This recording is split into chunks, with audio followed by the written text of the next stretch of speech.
जगत एड़े प्रेम ईश्वर करिले से आपणा द्वितीय पुत्र को देले नर बेशे प्रभु जीशु जगते आसिले हम पाप अंगे नहीं तुसे बलि हेले जे करे विश्वास न होई विनाश अनंत जीवन पाइब बंधु एक कथा विवेचना। प्रिय श्रोता बंधु प्रभु श्रीख्रीष्ट पवित्र नाम रे आपण को शुभेच्छा। पवित्र बाइबल गीत संहिता पुस्तक 32 गीतर द्वितीय पदरे आम यहपरी पाठ करूँ।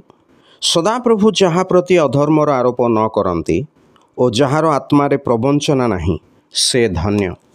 प्रवंचनार अर्थ ठकिबा, प्रतारणा करिबा बा कपटपूर्ण व्यवहार करिबा।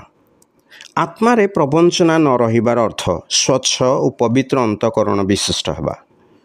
प्रभु श्रीख्रीष्ट गोटे दृष्टांत रे कहिले दुई जन लोक प्रार्थना करने निमंते मंदिर को गले, जड़े फारुसी और अन्य जनक करग्राही।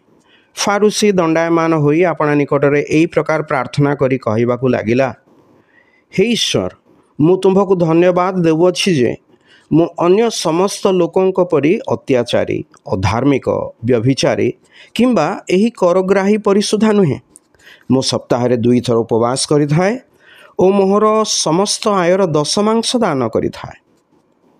किंतु करग्राही दूर रे ठिया होई स्वर्ग आड़े ऊर्ध्वदृष्टि करने को सुधा साहस कला नहीं, किंतु आपणा छाती रे मारी हुई कहिबाकू लागिला, हे ईश्वर मु पापी मते दया कर।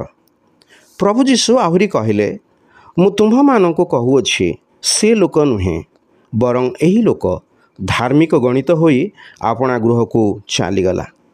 से कराग्राही को यथार्थ बोली जीशु कहीं कहले, कारण से निजर पापमय अवस्था को बुझी पारिला, पुणी प्रकृत रे निजर पापर क्षमा पाइबाकू चाहूला। निष्कपट भाव से निजर पाप स्वीकार कला और क्षमा प्रार्थना कला।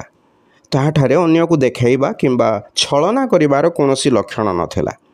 एथिजोगु ताहार पाप क्षमा हला और से धार्मिक गणित हला। प्रभु श्रीख्रीष्ट समग्र मानव जातिर पाप निमंते बलिदान हेले तथा तृतीय दिन रे मृत मानक मध्यरु उत्थित हेले। अतएव जे केही निष्कपट मनरे निजर पाप स्वीकार करे पुणी प्रभु जीशु ख्रीष्ट ठारे विश्वास करे ताहा निमंते प्रभु जीशु प्रायश्चित स्वरूप अटंती। आपण मध्य जेपरी धार्मिक गणित हेबे एहा इच्छा करंती कि तेबे प्रकृत हृदय रे प्रभु श्रीख्रीष्ट ठारे विश्वास करंतु, निजर पाप पाई क्षमा प्रार्थना करंतु, जेहेतु से आपण को धन्य और धार्मिक गणित करने निमंते इच्छा करती। एपरी करने ईश्वर आपण को साहाय्य करंतु।